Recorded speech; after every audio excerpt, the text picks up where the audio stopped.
Jalaluddin Muhammad Akbar, the greatest of all monarchs in the entire span of medieval Indian history, was regarded as a visionary. A man of superhuman powers. As his court historian, Sheikh Abul Fazl writes, every enterprise that his sublime genius of the Shehenshah engaged in was accomplished with greatest ease, however difficult it might appear to ordinary eyes. At the age of 16, Akbar decided to shift his capital from Delhi to Agra in 1558 AD. He could clearly envisage the strategic importance of Agra, which no doubt was more suitable as a capital than a place like Delhi. And thus, Badalgarh, an existing fort on the banks of Jamuna, was pulled down and the foundation of Agra fort was laid.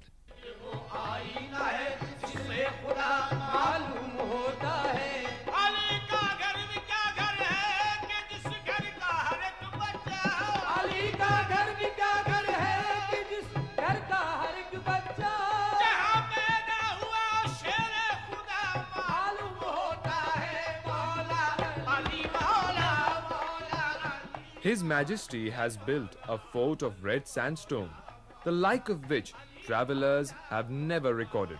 It contains more than 500 buildings of masonry, and it has beautiful designs of Bengal and Gujarat.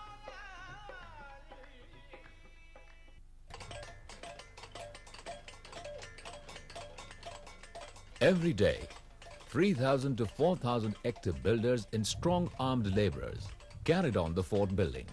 From the foundations to the battlements, the fortress was composed by hewn stone, each polished like mirrors. Agra fort is built according to norms laid down on Shilp Shastras. The plan is semicircular like a bow, with a straight line of fortification running parallel to river Jamuna. Such a layout is described as Karmuka in the ancient Indian Vastu texts. Karmuka precisely means a bow, signifying the shape of the layout.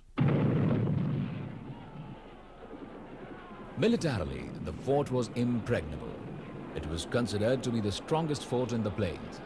It explains why Salim and Shah Jahan could not capture the fort when each one rebelled against his own father. It proved invincible against Aurangzeb too, who captured the Khirki Darwaza through the river and stopped the water supply, compelling the garrison to surrender. Even Lake in 1803, with the best artillery, could not force his entry into the fort.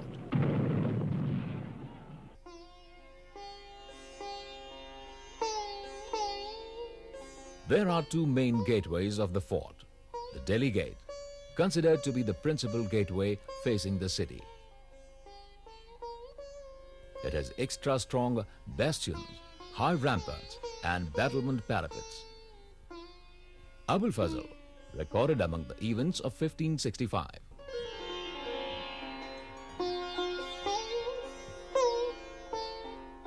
Agra fort was to be stable like the foundation of the dominion of the sublime family, and permanent like the pillars of its fortune.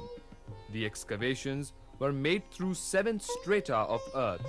The breadth of the wall was 3 Badshahi yards and its height 60 yards. The entrance to the fort at present is through this Amar Singh Gate. It was originally known as the Akbar Darwaza. It was renamed by the Britishers in the middle of 19th century. In 1644, Rao Amar Singh, elder son of Gaj Singh the Rathore chief of Marwa, a Mughal Mansabdar, assassinated Salabat Khan in full court and was himself cut to pieces.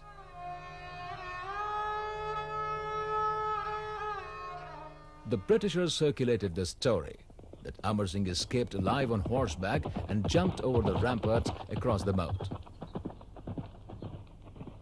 This was deliberate, to tarnish the Mughal image. Gradually, this name became popular and its original name was forgotten.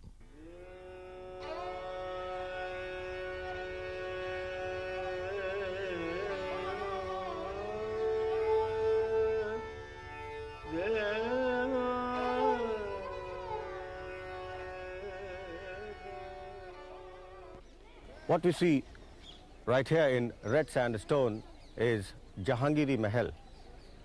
This is believed to be the palace for the ladies, where inside the inner sanctuary has accommodation for ladies and entertainment. Notice the one which you see in front in the facade is the beginning of the use of marble, where we see the arches have been made out of white marble, and also this is credited with incredible styles in the form of geometric patterns, arabesque and floral design.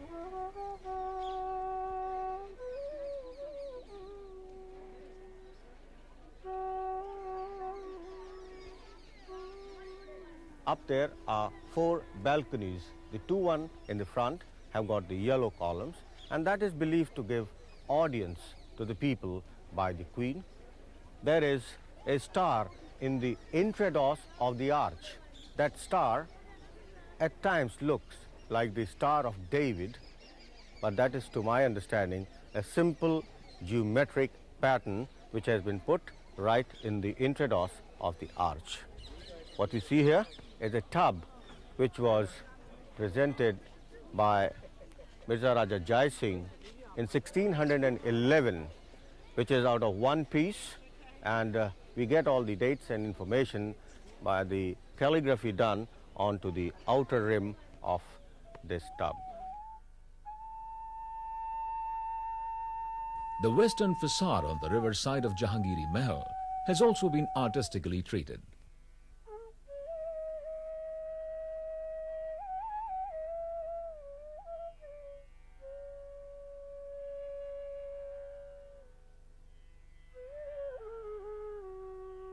Like the Mughal painter, Mughal carver also excelled in doing elephants in action. This artistic treatment was meant to give a magnificent impression of Akbar's palace on the river, which was used for navigation from Delhi to Allahabad.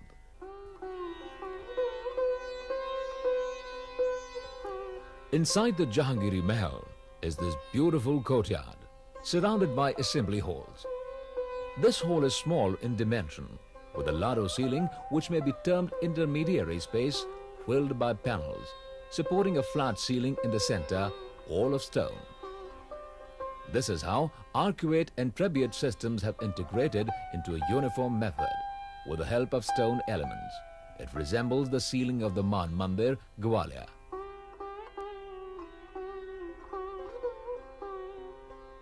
Lado ceiling came to Agra from Gwalior, and it was extensively used in later Mughal architecture. Each strut is of serpentine form, emitting out of an elephant's mouth with raised trunks. This could also be interpreted as the stylized makara. These whispering galleries are almost identical to the Man Mandir Hall of Gwalior. The ladies of the harem used to watch puppet shows or other indoor recreations in Parda from these openings.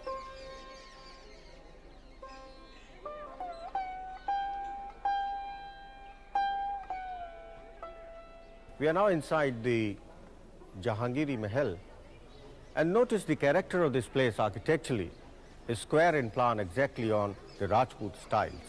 This wonderful column which has been put here, and what we notice is floral design with arabesque or the geometric pattern, and very interestingly a design which is like a stupa with the petals and the half lotus. Also petals and sepals going down, which normally has to be seen as the seat of Buddha or the seat of Lakshmi. On the riverside of Jahangiri Mahal, on the eastern court has this Tirumukhi veranda with a Duchatti composition.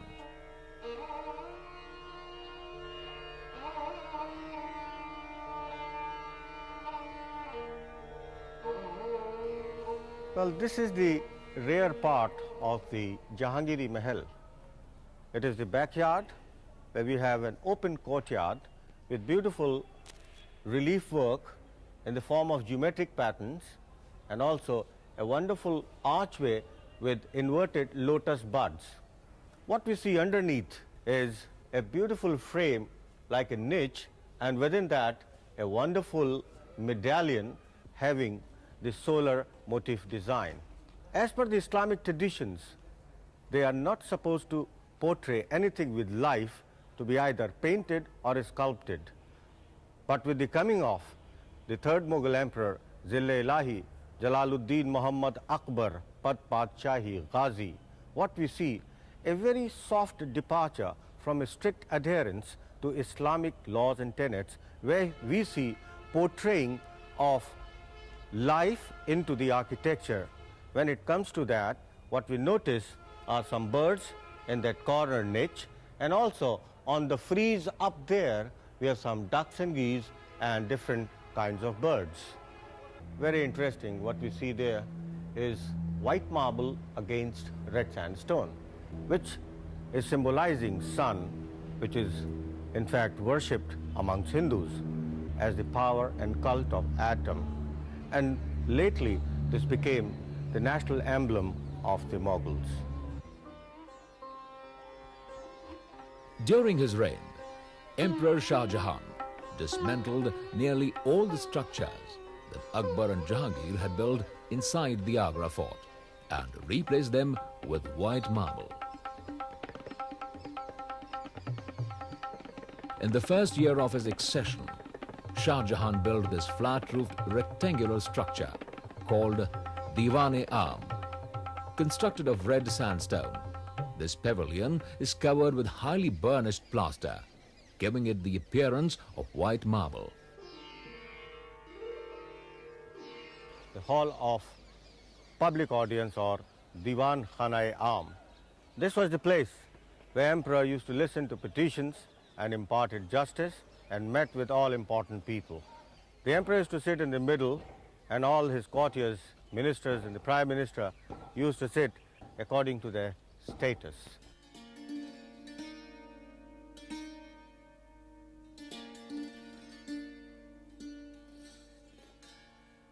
The famous Anguri Bagh complex with Shah Jahan's Aramgah, or the Khas Mahal, where the emperor used to retire.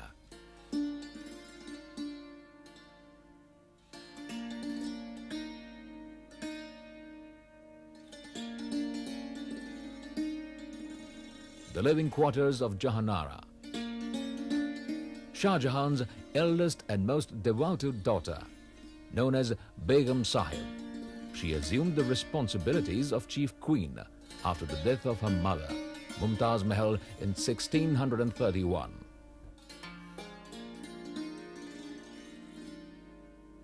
The Khas Mahal, which was the private chamber of the Emperor Shah Jahan. What we notice here is the place which has got some wonderful relief work. What we see at the base of the column is a design of a leaf which is like fleur-de-lis, been adopted from the medieval French churches. Also, on the bracket up there, what we see is a design like an acanthus leaf, which is more or less found in European architecture. This Khas Mahal was used for the entertainments, for the private mehfils, and also the place where he used to retire.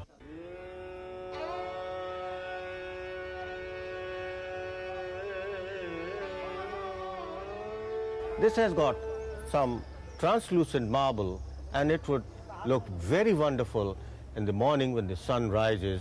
And this royal haramsara, as per a legend, believed to have about 1,000 ladies from all walks of life.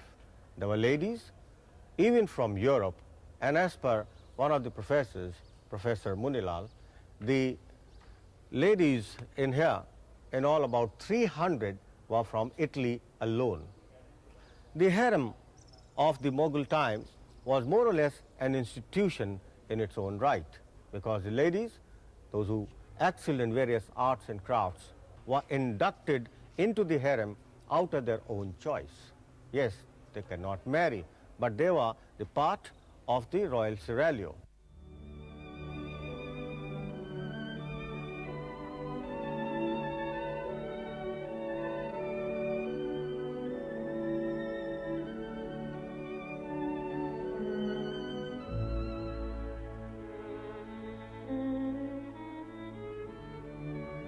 These types of columns that appear to grow from a pot were used for the first time in Mughal architecture during Shah Jahan's rule. This was inspired by the European prints owned by the emperor. From this northern pavilion, Shah Jahan used to present himself to the public outside the fort. One of his court historians, Lahori, states, When the emperor presented himself under this gilt roof, it appeared as if there were two suns. One was the morning sun, the other was the emperor himself. the Musamman Burj. At this site, Shah Jahan demolished Jahangir's palaces and in their place erected this multi-storied tower. This pavilion, also called the Shah Burj, has an exquisitely carved sunken fountain in its center. Perhaps the most ornate building of Shah Jahani architecture in the entire Agra fort.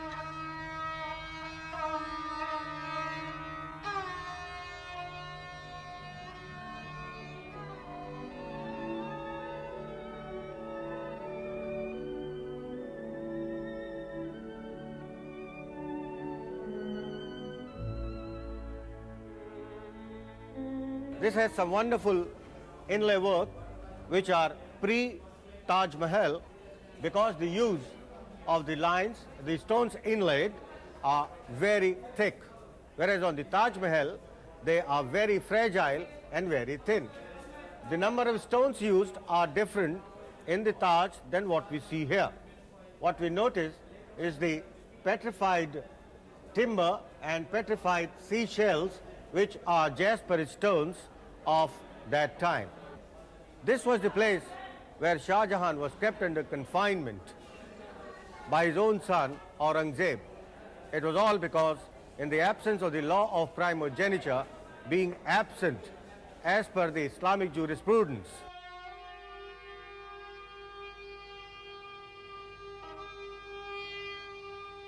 This is a dado panel which is in low relief. What we notice here are beautiful floral designs. What we see here is an iris flower, a lily, and then what we notice are the clouds, which are very unique to the Chinese style of painting. What we notice in the Chinese school of painting is that the clouds are always shown as if they are moving, they are never static. An interesting part are these frameworks, which are again done in the inlay form with the stones, which are not used in the Taj Mahal except this of the jasper stone, which has been used in the Taj. What we also notice here are these candle niches, and all are very decorative. This is Machi Bhavan and Diwan-e-Khas in the background. This was also the place for the storage of treasures and the royal mint. This is the private audience hall, Dawlat Khana-e-Khas. The Persian inscription dated 1636 compares this room to the highest heavens, while the emperor himself is likened to the sun in the sky. This is Diwan-e-Shahi or Diwan-e-Khas, a wonderful structure with beautiful arches and then the inlay work in high relief, what we see here. To notice, the inlay work are of different stones and they are all of the period of Emperor Shah Jahan. What we notice is agate, the Chinese jade, then the blue is lapis lazuli. Then the relief work is in beautiful floral designs, what we all notice here, done in pure Persian style. The Persian influence on Mughal architecture is very great, which is to be seen here and also to be seen in the form of these arches, which is in the ropeway arch, and these are then the cusped arches, what we notice as the pointed arch.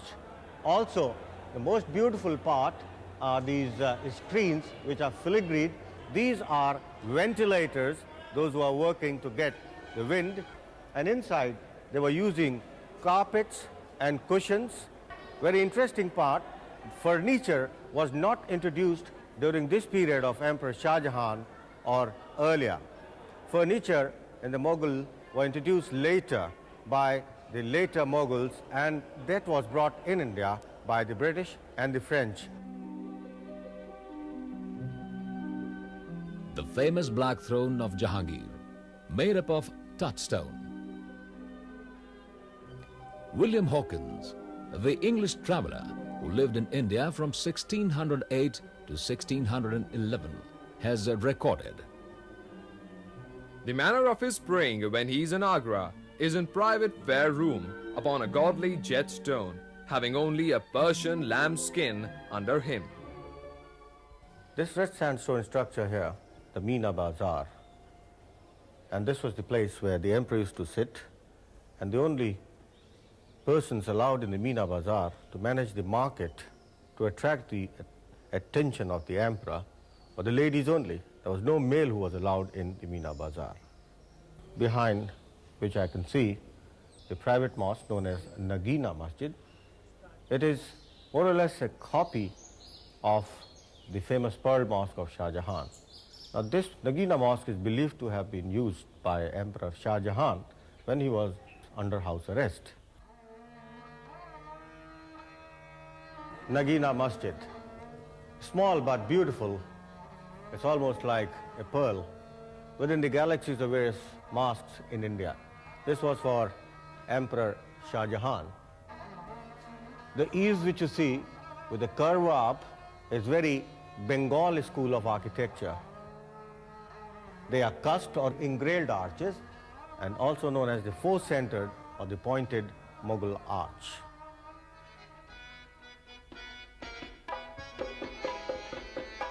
From the mud bricks of Badalgarh to the red stone bastions, the fort of Agra has seen it all. From the death of Babur to the crowning of Humayun, festivity of Salim's birth to the captivity of Shah Jahan.